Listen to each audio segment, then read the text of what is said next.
Most people are saving dollars. You know how stupid that is? You have got to be able to get it to save dollars. They're printing it faster than you can even think about it.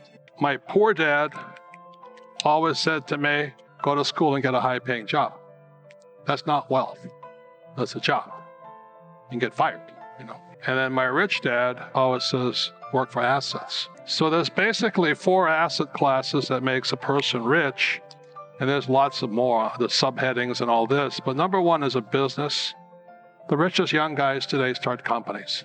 It's called Facebook, Google, Apple, stuff like that, you know. A very important diagram my rich dad showed me when I was a little boy was a diagram known as a cash flow quadrant. And the quadrant is made up of the 4 different people who make up the world of business. So my rich dad said, in the world of business, there's E's. And E's stand for employees. An employee, he says, you can always tell who they are by their core values. And what the employee, whether the president or the janitor of a company, will always say the same words. The words are, I'm looking for a safe, secure job with benefits. That's what makes them an employee, because their core values are security. The other one of the 4 is the S, or the small business owner or the self-employed. And again, their core values will cause them to use the same words, which are, if you want it done right, do it by yourself. S means they're also solo. They're generally one-person act, or they operate by themselves. On the right side of the quadrant are the B's. And what Rich Dad said the B stood for was big business, or like Bill Gates. Forbes defines big business as 500 employees or more. And their words are different. They say, I'm looking for a good system, a good network, and the smartest people I know to help run my business. So they're unlike the S, they don't want to run the company by themselves. They want smart people to run their companies for them. And then the 4th of the quadrant is the I, and I stands for investor. These are people who have money work hard for them. These people are people who have people work hard for them. And these are the people that work hard for the rich here. So early on in my life, it was my poor dad who always said to me, you know, Robert, go to school and so you get a high-paying job. And so my poor dad's core value was to be an employee. He wanted job security, promotions, a steady paycheck, and all this. And so it was my rich dad who said to me, he says, you know, Robert, if you really want to be rich, learn to build businesses. It made more sense to him to work hard to build a business, something you owned and something you could pass on for generation to generation to your kids. Whereas my poor dad said, work hard, but my rich dad said, why would you work hard for something you'll never own and you can get fired from right away? Again, that was the difference in values.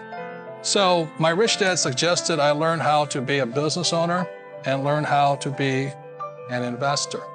And that's one of the big differences. On this side of the quadrant, these people here work for security. They work for money also.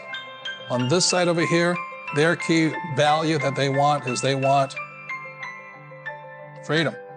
They don't want to have to work at a job anymore. They don't want to have to work for the rest of their lives. So the beauty of building a business and learning how to invest is very simply that this is passive income. You work hard for a few years, but possibly for the rest of your life, income keeps flowing to you.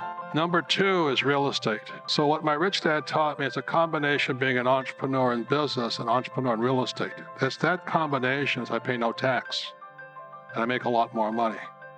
Okay, so a lot of guys say, well, I have a business. I say, well, how much real estate you got? Without real estate, you pay tax. That's the problem. You see, the beauty about real estate is you learn to use debt to get rich. I'll give you another tip. If you're going to be rich, you have to learn to use debt.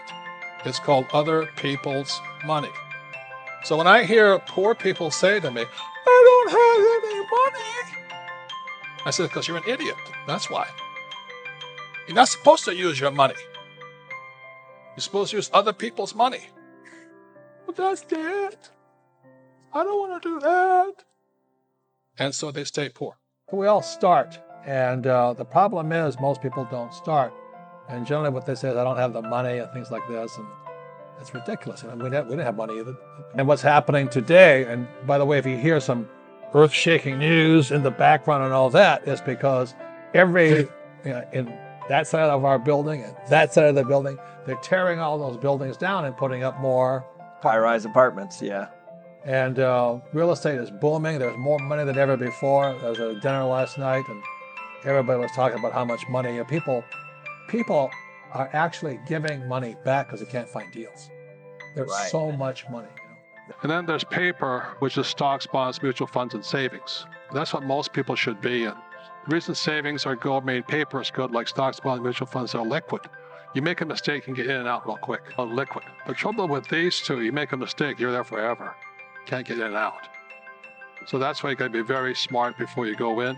Liquidity is what paper assets are about. Your ability to sell and buy without negotiation problems. How does a person make money when market's coming down? Well, it has a lot. It can be a little complex. It does take some study, but there's something called a short position. Now that's jargon. So if you don't know what a short position is, if you don't know what that is, there's your first clue of what to go study. But a lot of the wealthy people, and in fact, like Goldman Sachs and institutions, they'll take short positions here, where they get paid as it goes down, just as a long position gets paid. So there's two positions to learn about: the long position and the short position. Since both happen, it would make sense to me that a person would learn both if you're going to see both in the market. And the last is commodities. And, that's why I own oil. And as the price of oil goes down, people say, "Are you losing money?" I said, no, because in the U.S., if you deal in oil, you get tax breaks. I invest $1 million in oil, I get $800,000 back. So I get 80% return day one. So oil is very, very profitable. But I don't invest in oil stocks. Very different. Okay, so if oil goes to $20 a barrel, I'm still cash flowing, I'm still making money. So it's at about 40 right now. Hope it doesn't go too much farther, but I still make money, okay? And then the other commodities, gold, silver. This is God's money. This is what God's money looks like. Yeah. The reason I call it God's money is you can't fake it. You can fake it with a fake ETF, like a gold ETF or a silver, which I don't touch because it smells as bad as the guys that printed that crap. You know what I mean? Jesus. But this is real money. So you look at this here. When I first started buying that was $1.40. Today, that's $16. And this here is auto, gold.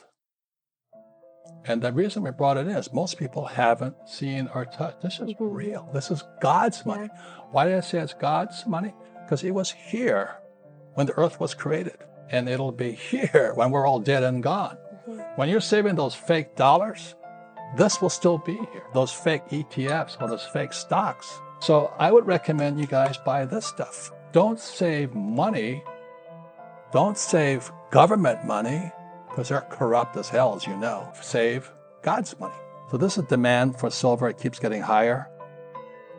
Look at this, the global government silver inventories. It's going down.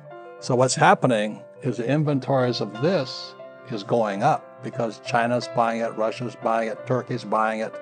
Everybody's buying gold now. The central banks are. And so what's happening, the silver is going down in quantity because they burn it up in industry. It's always disappearing, where this is saved. So I think silver is such a great opportunity for your generation. But number one is a business. Number two is real estate. And then there's paper, which is stocks, bonds, mutual funds, and savings. And the last is commodities. And, that's why I own oil.